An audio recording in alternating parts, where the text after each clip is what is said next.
கிட்டத்தட்ட நான் சொல்கிறது 48 வருஷம் முன்னாடி போயிடணும். வாழ்க்கை சாப்பாட்டுக்கெல்லாம் கஷ்டமாயிடுச்சு. வெறும் நீஸ் தண்ணி தான் இருக்கும், சோறே இருக்காது உள்ள கை விட்டா. ஒருத்தர் 70 வயசில் தோக்கிறதுக்கு 20 வயசில் தோக்குறீங்களும் ஒன்றா, அதெல்லாம் நினச்சி பார்த்து இளைஞர்கள். நான் பாஸ்மதி ரைஸ் வியாபாரம் பண்ணும்போது, டேய் பிரியாணி நல்லா இருக்குடா, சேமியாவை கட் பண்ணி போட்டு ஏன் ஊரை ஏமாத்துறம்பாங்க. எவ்வளோ வேதனையாக இருக்கும். என் கூட இருந்த உயிருக்கு உயிராக இருந்தவங்க கூட ஒரு முறை என்ன ஒரு உனக்கு யார் இருக்கிறாங்கன்னு கேட்டாங்க. அவங்க யாருன்னு, கேன்சர் உண்டு, ப்ரெஷர் உண்டு, சுகர் உண்டு என்றால சொர்க்கத்தில் இடம் உண்டு. அப்புறம் இப்போ ஏன் படம் நம்ம நெட்டில் போட்டால் வரும், பார்க்கல. அதனால் அப்படி 50 பொண்ணுங்களோட நடனம் ஆடிட்டு இருப்பேன். வணக்கம் சார். வணக்கம். எங்களை எல்லாரையுமே உங்களோட ஒவ்வொரு செய்தியிலிருந்தும் உங்களுடைய ஒவ்வொரு ஆக்ஷன்லேருந்தும் இன்ஸ்பயர் பண்ணிக்கிட்டே இருக்கீங்க. அதுக்கு முதல்ல ரொம்ப ரொம்ப தேங்க்ஸ். இந்த பவர், இந்த 4 பேருக்கு நம்பிக்கை கொடுக்குற ஒரு ஸ்டேட் வர்றதுக்கு எத்தனை வருஷம் கடுமையாக நீங்கள் உழைச்சிருக்கீங்க? அந்த எண்ணங்களை ஏற்படுத்திக்கிறதுக்கு பிறந்ததுலேருந்தே கஷ்டம்தான். பிறந்த அந்த 5 வயசு வரைக்கும் அம்மா இருக்கிற வரைக்கும் தான் எனக்கு அந்த நேரத்தில் நமக்கு விவரம் கூட தெரிஞ்சிருக்காது. எப்படி வாழ்ந்துருக்கிறவங்க கூட நினைவு இருக்க வச்சுக்க. அம்மா இருக்கிற வரைக்கும் எனக்கு நினைவு இருக்குது. அதுக்கப்புறம் அம்மா தவறுன்னு அடுத்த நிமிஷமே எங்கள் பெரியமாட்டை 1ஆவது படிக்கும்போதே இறந்துட்டாங்க. பெரியமாட்டை சேர்றேன். பெரியமாட்டை சேரும்போது வாழ்க்கை சாப்பாட்டுக்கெல்லாம் கஷ்டமாயிடுச்சு. அவங்களுக்கும் 3 பிள்ளைங்க, அவங்களுக்கு ஹஸ்பண்டு கிடையாது. எங்கள் பெரியம்மாவுக்கும் குழந்தைங்கள, அவங்க 3 பிள்ளைங்களையும் சேர்த்து எங்கள் அப்பா தலைமை தாங்குறாரு. மொத்தம் நாங்கள் 5 பேர் ஆகிட்டோம். என் தங்கையோட வெறும் நீஸ் தண்ணி தான் இருக்கும், சோறே இருக்காது உள்ள கை விட்டா. அது அரிசிலாம் கண்டுபிடிக்காத, சாமிநாதையை கண்டுபிடிக்காத காலங்கள் அது. கிட்டத்தட்ட நான் சொல்கிறது 48 வருஷம் முன்னாடி போயிடணும். அரை நூற்றாண்டுக்கு முன்னாடி நான் பேசிக்கிட்டு இருக்கிறேன். இப்போது அவ்வளோ வறுமை. அந்த வறுமையில் பார்க்கும்போது காலங்கள் மாற மாற என் உழைப்புன்னே தெரியல. சிறுசிலேயே நம்ம வழிகளை தாங்கிட்டோமா, இப்படி தான் இருக்கும் பொழுது எல்லாமே அப்படிங்கிறத, வலியை வேதனையும் பசி பட்டினி துன்பங்கள்லாம் ஒரு ஜாலியாக போச்சு எனக்கு. எப்போது நல்லா வாழ்ந்துருந்தா தானே கீழே மேலே வாழ்ந்தவன் கீழே வரக்கூடாதுன்னு சொல்லுவாங்க. அவங்களுக்கு தான் வழி தெரியும். நம்ம வழியிலேயே பிறந்துட்டோம்,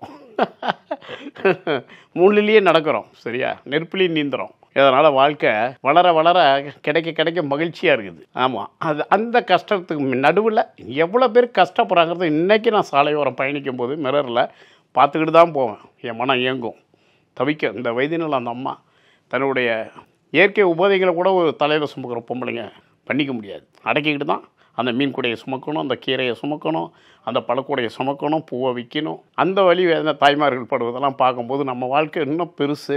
கிடைக்கிற வாய்ப்பெல்லாம் விட்டுறக்கூடாதுன்னு கல்லூரி தொடங்குவது, சினிமாவில் நடிப்பது, மீடியாவில் பேசுவது, வாழ்க்கையை பிறர் படுற கஷ்டத்தையும் வேதனையும் பார்க்கும்போது என்னை செதுக்கிக்கிட்டே இருக்கிறேன். என் வாழ்க்கை ஒரு உதாரணமாக இருக்கணுங்கிறதுக்கு தான் நான் எல்லா உண்மைகளையும் டீ கிளாஸ் கழுவுறதுலேருந்து, பட்டண வேதனைகள்லேருந்து, எனக்கு வந்த நோய்கள்லேருந்து, பட்ட உடம்பெல்லாம் இருக்கிற காயங்கள்லேருந்து நான் தெரிவித்து, இருந்தாலும் நம்ம ஒரு பீனிக்ஸ் பறவைன்னு சொல்லுவாங்க, அது அழிந்தாலும் எழுந்து நிற்கணும் ஒரு வரலாறு சொல்கிற மாதிரி நம்ம தோண்டு போகிறதுக்கு இங்கே இடமே கிடையாது. பூமியில் உயிர் போன அந்த தருணம் கூட அஞ்ச வேண்டியதே இல்லை. அது என்னைக்கா இருந்தாலும் போகும். அதை நினச்சி ஒரு நாளும் நம்ம வருந்த வேண்டியதோ இல்லை பயப்பட வேண்டியதோ அவசியம் இல்லாமல் உழைச்சிக்கிட்டே இருந்துருங்கிறது உற்சாகத்தை உள்ளத்துக்கு நான் கொடுத்துக்கிட்டே இருக்கிறேன். இப்போ நிறைய இளைஞர்களுக்கு இந்த மாதிரி ஒரு ஆண்டர்பிரினராக ஆகிடணும், ஒரு பிஸ்னஸ் ஆரம்பிச்சிடணும், அதுக்கெல்லாம் நீங்கள் ஒரு முன்னுதாரணமாக அவங்களுக்கு தெரியுறாங்க. அதனால அப்படி ஆகணும்னு ஆசைப்படுறாங்க. ஆனால் யாருமே உங்களோட போராட்டத்தை மிஸ் பண்ணிடுறாங்க. ஆமாம், இப்போ நான் சொல்லுவேன், தோல்வி என்பது அது தோல்வியெல்லாம் ஒரு முயற்சி தவறு இருக்குது. மீண்டும் முயற்சி பண்ணுறோம். ஒரு வழி தெரியாமல் பாதையில் போகிறோம். தவறான பாதைன்னு திரும்பி சரியான பாதைக்கு வர மாதிரி தான் தோல்விகளும். அதனால் அப்படியே முடிவில்லை. அதை அப்படி எடுத்துக்கூடாது. அதை இன்னொன்று சொல்லுவேன், உங்கள் காலங்கள் நிறைய உங்கள் கையில் இருக்குது. ஒருத்தர் 70 வயசில் தோக்கிறதுக்கு 20 வயசில் தோக்குறீங்களும் ஒன்றா, அதெல்லாம் நினச்சி பார்த்து இளைஞர்கள் தனக்கு தெரிஞ்சதை செய்யணும்னு சொல்லுவேன். நம்ம நல்லது செஞ்சுக்கிட்டு தான் இருப்போம். அவங்க பேசும்போது மனசு வலிக்கும். நான் பாஸ்மதி ரைஸ் வியாபாரம் பண்ணும்போது, டேய் பிரியாணி நல்லா இருக்குடா, சேமியாவை கட் பண்ணி போட்டு ஏன் ஊரை ஏமாத்துறம்பாங்க. எவ்வளோ வேதனையாக இருக்கும். அவருக்கு பொறுமையாக தான் நம்ம புரிய வைக்கணும். அதுக்காக நம்ம அவசரப்படக்கூடாது. நான் உடனே என்ன பண்ண, மறுநாளே போய் அந்த அரிசி கவரு எல்லாத்தையும் எடுத்து தள்ளுவண்டியில் வச்சுப்பேன். இங்கே பாருங்கள், இது ஒரு உயர்ந்த ரைஸு, இது வெளிநாட்டுக்கு தான் போயிட்டு இருக்குது, பெரிய பெரிய ஹோட்டலில் தாங்க இருக்குது, இதை தான் நான் ரோட்டில் போட்டுன்னு புரிய வைப்பேன். நம்ம அவங்க அப்போ என்ன பண்ணுவோம், நம்ம நேர்மையாக சிரமம் திட்டா நம்மளும் ஆத்திரப்பட்டுட்டோமா பிரச்சனை ஆயிடும். நம்ம உண்மையை அவங்க தப்புன்னு சொல்லும்போது ரொம்ப கோவம் தான். இளைஞர்களை ஒன்று சொல்கிறேன், தயவு செஞ்சு கோவப்பட்டுறாதீங்க, அந்த புரிதலை கொடுங்க. அவங்க அறியாமையில் பேசிக்கிட்டு இருக்கிறாங்க. அதனால் நீங்கள் கொஞ்சம் தாங்கி பொறுமையாக பண்ணிட்டோமா அடுத்த வெற்றிக்கான படி நமக்கு திறந்துடும்.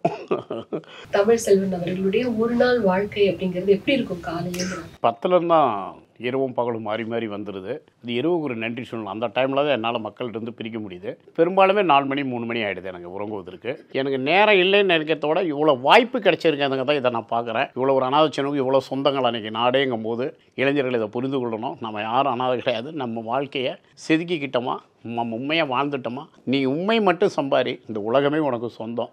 அதுக்கு 1000 தடங்கள் இருக்கும், அதை தாங்கிக்கும். அதுக்கப்புறம் உனக்கு இன்றைக்கி எங்கே போனாலும் எனக்கு ஹோட்டலில் சாப்பாடு போடுறாங்க, எந்த ஹோட்டலில் தங்கினாலும் ரூம் வாடகை வேணான்றாங்க. எல்லா மனசுலையும் நான் வாழ்ந்துட்டுருக்கேன்னு நினைக்கும் போது இவ்வளோ சொந்தங்களா அப்படின்னு நினைக்கும் போது என் கூட இருந்த உயிருக்கு உயிராக இருந்தவங்க கூட ஒரு முறை என்ன ஒரு உனக்கு யார் இருக்கிறாங்கன்னு கேட்டாங்க. அவங்க யாருன்னு சொல்ல வேண்டாம். எனக்கு அவ்வளோ வலிச்சிருச்சு ஒரு காலத்தில். ஆனால் இன்றைக்கி எல்லார் முன்னாடியும் எழுந்து நிற்கும் போது எல்லா வழி வேதனைகளும் மறந்து கேட்டவைகளையும் மன்னித்து அவங்க கூட தான் இன்றைக்கி நான் வாழ்ந்துட்டுருக்கேன். எல்லாம் கடந்து போவோம், மனிதர்கள் தானே. இப்போ பிஸ்னஸில் சிறக்கணும், வாழ்க்கையில் முன்னேறணும் அப்படின்னு சொன்னால் இந்த விஷயங்களை நீங்கள் கடைப்பிடிச்சிங்கன்னா முன்னேறலாம்னு ஒரு 10 பாயிண்ட் சொல்ல முடியுமா? முதல்ல லெஃப்ட் ரைட்டே நம்ம பார்க்கக்கூடாது. நம்ம தொழில் தான் நம்ம கண்ணுக்கு தெரியும். நான் உழைக்கும் போது ஹோட்டலை விட்டு இரவு நேரத்தில் கூட வெளியே வர மாட்டேன். காசு செலவாயிடு போகணும்னு பயம். அந்த ஈடுபாடு ரத்தத்தில் இருக்கணும். ஜெயிக்கணுங்கிறது சும்மா எண்ணத்தால் நினச்சிக்கிட்டு செல்ஃபோனில் யாரையோ பார்த்துக்கிட்டு கற்பனை பண்ணிகிட்டு இருக்கிறதாலாம் வாழ்க்கையில் ஜெயிக்க முடியாது ராஜா. குழந்தைங்களா, ஒரு ரத்தத்தில் இருக்கணும், அந்த உணர்வில் இருக்கணும், உணர்ச்சியை கட்டுப்படுத்தணும், ஆசைகளை கட்டுப்படுத்து. எல்லாத்தையுமே அனுபவிச்சிடலான்னு பார்க்காது ஒரே நேரத்தில். அது நடக்காது. ஒரு விஷயத்துக்கு உழைப்புக்கு உனக்கு உன்னை அர்ப்பணித்தால் தான் மறுபடியும் உனக்கு அதெல்லாம் அறுவடை வந்து சேரும். அந்த பொறுமை வேணும் உனக்கு. செய்யக்கூடிய தொழிலில் கண்ணும் கருத்துமாக இருந்து நான் சொன்ன மாதிரி விஷயங்கள்லாம் தவிர்த்துட்டு அது மேலேயே காதலாக இருந்து அதை எப்படிலாம் ஜெயிக்க வைக்க முடியும், எப்படி தரமாக கொண்டு போய் மக்கள்கிட்ட சேர்த்த முடியும், எப்படி எனக்கு என்ன கிடைக்கும் நான் பார்க்க மாட்டேன். பிரியாணி நல்லா இருக்கான்னு சொல்லுவாங்களாங்கிறத எண்ணமாக இருந்தது. எனக்கு லாபம் கிடைக்குமாங்கிறதெல்லாம் தெரியவே தெரியாது. என்ன சொல்ல போகிறாங்களோ அப்படி தான் இருக்கும். அந்த உதட துடிப்பை தான் நான் பார்த்துக்கிட்டு இருப்பேனே தவிர டப்பாவில் காசை பார்த்துக்கிட்டு கிடையாது. அது தன்னால் நிறைஞ்சு போச்சு. ஏன்னா நான் அவங்க மனசை பார்த்தேன். அவங்களுக்கு குறை வரக்கூடாதுன்னு பார்க்கும்போது என்ன ஆகுது, அவங்க என்னை தேடி தேடி வந்துட்டு இருக்கிறாங்க. எவ்வளோ நல்லா இருக்குப்பா, நல்லா இருக்குமா, தன்னால் இங்கே நம்பிக்கிட்டு இருக்குது. நம்ம கால நேரங்களை எதுக்குமே செய்யக்கூடாது. அது மேலேயே தான் நம்ம உயிராக இருக்கணும். யாரு கூட சேராதீங்க. என்னை அர்ப்பணித்தேன். பீச்சு தெரியாது, பார்க்கு தெரியாது, சினிமா தெரியாது, எதுவுமே தெரியாது. யாரு கூடயும் பேச மாட்டேன். பேச முயற்சி பண்ண நான் வளர்ந்த வேட்டி கூட நான் என்கிட்ட ஒரு காரே வாங்கிட்டேன். அப்போ கூட நான் தனியாக தான் இருக்கிறேன். அண்ணன் தனியாக எனக்கு ஃப்ரெண்ட்ஷிப் இல்லை. உங்கள் நண்பர்கள் யாரோடலாம் நீங்கள் இன்னும் காண்டாக்டில் இருக்கீங்க? உங்களோட ரொம்ப ரொம்ப சின்ன வயது நண்பர்கள்? சின்ன வயசுங்கும்போது நான் கஷ்டத்துக்குள்ளேருந்து சென்னைக்கு ஓடி வந்துட்டேன். 1989 வந்த இடத்துல ஹோட்டலில் அப்படி எல்லாம் மீட் பண்ணிக்கிறேன் கூடிங்க தான். வேறு யாரும் எனக்கு சொந்தத்தெல்லாம் அப்படி யாருமே இல்லை. நான் ஆனால் நல்லா தெரியும் எல்லாருக்கும் நான் ஒரு அனாதைங்கிறது. இங்கே வந்து அப்படி உறவுகளை ஏற்படுத்திக்கிட்டேன். தமிழுங்கிற ஒரு மொழி தான் என் சொந்தம். இந்த தமிழ் மக்கள் தான் எனக்கு கூட இப்போ கேட்டாங்க, உங்களுக்கு எவ்வளோ சொத்து இருக்குது? நாடே என் சொத்து தான்ப்பானே. உங்களுக்கு யார் சொந்தம்? அந்த மக்களெல்லாம் என் சொந்தம் தானே. அப்படி எனக்குன்னு ஒரு தனிப்பட்ட முறையில் சொல்லிக்கிற மாதிரி இல்லை. அந்தந்த தருணத்தில் கொஞ்சம் கூட இருப்பாங்க. அவங்கள ஒருங்கிணைப்பு பண்ணி ஒரு தள்ளுவண்டியை போடுவேன். கடையில் வேலை செய்கிற எங்கள் நண்பர்கள்லாம் சேர்த்து கொண்டு மதுரையில் எங்கள் செந்தில்னு இப்போ இருக்கார், அவர் நானும் அவர் தான். அவர் ஹோட்டலில் தான் நாங்கள் சந்திக்கிறோம். அப்போ நான் பேசுவேன் வேலை முடிஞ்சோடனே. நம்ம ஏதாவது ஒரு பிஸ்னஸ் பண்ணோம். அப்போ ரோட்டில் போய் பார்ப்போம். புக்கு போட்டு நிறைய விற்பாங்க. ஒரு புக் கடை போட்டுடலாமா, இல்லை ஒரு காய்கறி வாங்கிட்டு வந்து இப்படி ரோட்டில் போட்டு விற்கலாமா தள்ளுவண்டியில்.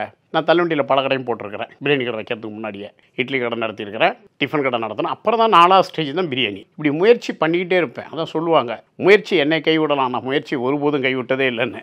அதை நான் என் வாழ்க்கையில் அது எனக்கு ரொம்ப பொருந்தும். கூடுவாஞ்சேரியில் ஒரு யூரின் போகிற இடம், இன்றைக்கி அது பஸ் ஸ்டாண்டாக இருக்குது. முள்ளு செடி, எங்கேயாவது போய் ஹோட்டல் கடைக்காரன் பக்கத்தில் கடை வச்சு அடிக்க வருவாங்க. யாரும் இல்லாத இடத்துல போய் போடணுன்னு நான் இங்கிருந்து கூடாஞ்சேரி போகிறதுக்குன்னு சிட்டிக்குள்ளே எங்கேயா போட்டால் அப்போ குரம்பேட்டையில் லெஃப்ட் ரைட்டு ஃபுல்லாக கடைங்க இருக்கும். 100கணக்கான தள்ளுவண்டிங்க இருந்தது. இதெல்லாம் இப்போ ஹைவேல கடைப்படுத்தி நீ சிங்கப்பூர் மாதிரி ஆகிடுச்சு. அந்த காலங்கள்லாம் வரும். எல்லா பிரியாணி கோழிக்கறிங்க தள்ளுவண்டிங்க இட்லி வந்து எல்லாம் ஏட்டு கிடைக்கும் குரம்பேட்டையில். அங்கே தான் ரொம்ப இருந்தது. அங்கே நம்ம புளியந்தோப்பு பாரிஸு கோட்டை சுற்றி பீஃப் இட்லி தான். அவ்வளோ தள்ளுவண்டிங்க இருக்கும் எங்கள் காலங்களில். இப்போ சிங்கப்பூர் மாதிரி நான் கூடாஞ்சேரிக்கு போகிறேன். சரி இந்த குரம்பேட்டையில் போடக்கூடாதுன்னு சொல்லிட்டாங்க, ரோடெல்லாம் அகலப்படுத்தணும். அங்கே போய் அந்த யூரின் போகிற இடத்த க்ளீன் பண்ணிவிட்டு பீச்சிங் பவுடரை தூவி அந்த இடத்த முள்ளெல்லாம் வெட்டிட்டு எருகுஞ்செடி முள்ளுங்களும் இருந்தது வெட்டிட்டு போட்டேன் தள்ளுவண்டியை. 1996 அங்கே. இங்கே 91 வந்து போராட்டங்கள்லாம் தோல்வி. அதிலிருந்து இது வரைக்கும் படிப்படியாக மேலே வந்துட்டோம். இது வந்து ஒரு பிரியாணி நீங்கள் வந்து பண்ணணும்னு நினைக்கிறீங்க, அதுவும் பாஸ்மதி ரைஸில் பண்ணணும்னு நினைக்கிறீங்க. இந்த ரெசிபி யார்கிட்ட கற்றுக்கிட்டீங்க? எனக்கு ஓரளவுக்கு ஹோட்டலில் எங்கள் அப்பாவே மாஸ்டர். நான் எங்கள் அப்பாவே கடை வச்சுருந்துருக்கிறாரு. சித்தர் கோயிலுன்னு எல்லம்பிள்ளையில் இருக்குது அந்த இடம். அங்கே சிறு வயசில் அந்த 5 வயசுக்குள்ளேயே நடந்த சம்பந்தம். ஆனால் காப்பிக்கு அழுவுவாங்க காலையிலேயே. எங்கள் அம்மா வடைக்கு ஆட்டிகிட்டு இருப்பாங்க. கடலை பருப்பை ஊற வச்சு மசால் வடைக்கு. அதெல்லாம் நினைவு இருக்குது கொஞ்சம். காப்பி கொடுத்தா தான் அழுவச்சு அடங்கும். 5 வயசாக இருந்தாலும் அந்த வயசில் எங்கள் அப்பா இருந்தால் அந்த உணர்வு அந்த ஜீன் என் உடம்புல ஒரு ரெசிபி சாப்பிட்டாவே இதில் என்ன போட்டிருப்பாங்கிற அளவுக்கு எனக்கு தெரியும். இப்போ ஒரு விஞ்ஞானிக்கு எப்படி கண்டுபிடிக்கிறாரு உலகத்தில், அந்த மாதிரி எனக்கும் இந்த பொருளில் என்ன உணவு பொறுத்தவரை எதுவாக இருந்தாலும் 89% அதில் என்னெல்லாம் கலந்துருக்குறாங்க, இது எப்படி செஞ்சுருப்பாங்கன்னு அதை சாப்பிட்டு பாட்டு நானே செஞ்சுருவேன். மறுபடி அந்த சுவையிலேயே கண்டுபிடிச்சிருவேன், ஓ இது உள்ளே இருக்குதுன்னு. இப்போவும் சமைக்கிறீங்க? இப்போவும் சமைப்பேன். என் நண்பர்களுக்கு நான் சமைச்சாதான் எல்லாருக்கும் பிடிக்கும். நான் எப்போ சமைப்புன்னு எல்லாம் காத்துக்கிட்டு இருப்பாங்க. இன்றைக்கி ஆட்டுக்கால் சமைக்கிறதும் சரி, வெஜிடேரியன் பருப்பு சாதம்லாம் பட்டு போச்சு. யாரும் கட்டுச்சோறுலாம் இப்போ நினைக்கிறதே இல்லை. சென்னையில் அவரைப்பருப்பு சாதம் பட்டு போச்சு. அவரைப்பருப்பு வேர்களில் சாதம் இருக்குது. சின்ன வெங்காயத்துலேயும் மட்டன் குழம்பு மாதிரி வைக்கலாம், உருளைக்கிழங்குல மட்டும்தான் வைக்க முடியும்னு கிடையாது. அந்த மாதிரி உணவுகள்லாம் பட்டு போச்சு.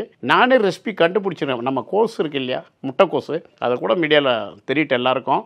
அது அதிகமாக பொரியலில் சாப்பிட முடியாது. நான் சொல்கிற மெத்தடில் மட்டன் குழம்பு எப்படி வைப்பீங்களோ அதே மாதிரி கொஞ்சம் மட்டும் பட்டலங்கிழகும் இஞ்சி பூண்டும் குறைச்சிக்கிட்டு கோஸை போட்டு வச்சு பாருங்கள், நீங்கள் 1/2 கிலோ கோஸ் சாப்பிட்ருவீங்க. அவ்வளோ டேஸ்ட்டாக இருக்கும். மட்டன் குழம்புடைய ரெசிப்பியே தான் அது. கோஸு அது வெந்த வேட்டி மட்டன் ஸ்மெல்லு வந்துடும். அந்த குழம்பே நான் தான் உருவாக்கி கொடுத்தேன். இன்றைக்கி எல்லா நண்பர்களும் எங்கள் வீட்லேயும் என் மனைவியே அதுதான், அவங்க வெஜிடேரியன்னு அதுதான் செஞ்சு சாப்பிடுவாங்க. எனக்கும் ரொம்ப பிடிக்கும். எல்லோரும் அதை கடைப்பிடிக்கட்டும். நான் ஒரு நாளைக்கு வீடியோவும் போட்டு விட்றேன். அதான் 6 வயசுன்னு வந்து இன்னும் இந்த ரெசிபி வீடியோஸ்லாம் ஆரம்பிக்கல.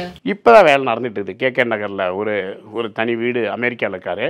என் மேலே அன்பு கொண்டு கொடுத்துருக்காரு. 5 பெட்ரூமோட வேலை நடந்துகிட்ருக்கு. ஒரு டீம் இறக்கிருங்க. 6 வயசுன்னு சொல்லிட்டு. ஆமாம், ஏன்னா உணவு வந்து ஒரு மருந்து. ஒரு நோய்க்கு வெறும் மருந்து மட்டுமே தீர்வல்ல. ஒரு நோய் குணமாகணும்னா அதுக்கு உடற்பயிற்சி இருக்குது, உணவும் இருக்குது, 3ஆவது தான் மருந்து. இதை எடுத்துக்கிட்டாங்களோ அந்த நோயிலேருந்து சீக்கிரம் அவங்க விடுபடலாம். காரணம் அது நான் தான், வேறு யாரும் கிடையாது. கேன்சர் உண்டு, ப்ரெஷர் உண்டு, சுகர் உண்டு, எதுக்கும் மருந்து கிடையாது. உணவு தான் எனக்கு மருந்து. கரிஞ்சீரகம் தண்ணி, நெல்லிச்சாறு, சீரக தண்ணி, மிளகு, இதெல்லாம் இல்லாமல் ஒரு 10 பூண்டு, ஒரு 10 சின்ன வெங்காயம் இல்லாமல் என் உணவு முறையே இருக்காது. ஆமாம், என் பொண்ணு கல்யாணத்துக்கு பத்திரிக்கை ஒரு ஹைதராபாத் பெரிய பத்திரிக்கை ஒரு 4500 பாக்ஸ் ஒன்று போட்டிருந்தேன். அதுக்குள்ளே நான் மற்றவங்களுக்கு வச்சு கொடுத்தது நெல்லிக்கனியும் கருப்பட்டி தான். ஸ்வீட் பாக்ஸ் யாருக்குமே நான் கொடுக்கல. ஆமாம், அந்த மாதிரி நம்ம உணவில் எல்லாமே அடங்கியிருக்கு. நீங்கள் பிரியாணியில் எடுத்துக்கிட்டால் கூட நான் நிறைய இடத்துல சொல்லியிருக்கிறேன், இந்த பட்டளவுக்கு தண்ணியெலாம் கொதிக்க வச்சு குடித்தாவே போதும். ஆமாம், 2 லவங்கத்தை வாய்க்குள்ள வச்சுட்டோமோ உடனே இரும்பல் நிற்கும். தொண்டையில் புகஞ்சி ஒரு இரும்பல் வரும் சளி இருக்கிற நேரத்தில். நீங்கள் 2 லவங்கத்தை எடுத்து அப்படி மென்று அந்த சாறு மட்டும் 2 லவங்கத்தை நாக்கடியில் வச்சுட்டிங்களோ உடனே நின்றுடும். ஸ்பாட்டில் ஒரு செகண்டில் நிற்கும். ஆமாம்.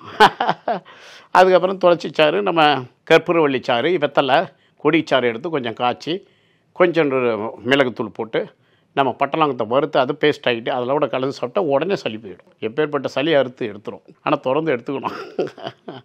அது சளியே வேண்டாம் அப்படின்னு நினச்சிங்களா நம்ம மூச்சு பயிற்சி இருக்குது. நீங்கள் யோகாவில் பாருங்கள், அதை செஞ்சமாவே அப்படின்ட்டு இந்த பக்கம் வருது எத்தனை முறைன்னு இருக்குது. இதெல்லாம் செஞ்சமாவே சளியே நமக்கு வராது. ஐஸ் கட்டி சாப்பிட்டா கூட வராதுன்னு சித்தாவில் நம்ம யோகாலேயே இருக்குது. கடைப்பிடிக்க மாட்டோம். அக்கறை தான் மேடம். நைட்டு தூங்கும் போது செல்ஃபோன் ஓடிக்கிட்டு இருக்கோம், இப்படி வச்சுட்டு அப்படி படுத்திருப்பேன், கேட்டுக்கிட்டே இருக்கேன் காது. நான் காரில் கூட பாட்டு கேட்க மாட்டேன். எனி டைமு விஷயங்கள் ஆராய்வதும், இந்த உடலுக்கு என்ன தேவை, நம்ம உற்சாகத்துக்கு என்ன தேவை, இது 2ஐயும் நான் பார்த்து எடுத்துக்குவேன். நம்ம எடுத்துக்கிறது தானே செல்ஃபோனில். நான் அதனால தான் எல்லாருக்கும் சொல்லுவேன், உங்கள் கையில் ஆண்ட்ராய்டு ஃபோன் இருக்குது, வெறும் பொழுதுபோக்குக்காக மட்டுமே அதை பார்க்காதீங்க, உங்கள் மகிழ்ச்சிக்காக மட்டுமே பார்க்காதீங்க, உங்கள் வாழ்க்கைக்கும் சேர்த்து பாருங்கள், உங்கள் பிரச்சனைக்கும் பாருங்கள். உங்கள் உள்ளத்துக்கு தேவையான மருந்தான சில அறிஞர்கள் பேசிக்கிட்டு இருக்கிறாங்க.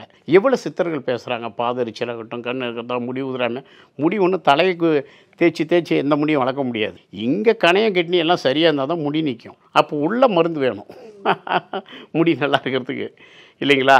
எல்லாம் மேலே போட்டுட்ருக்குறேங்க.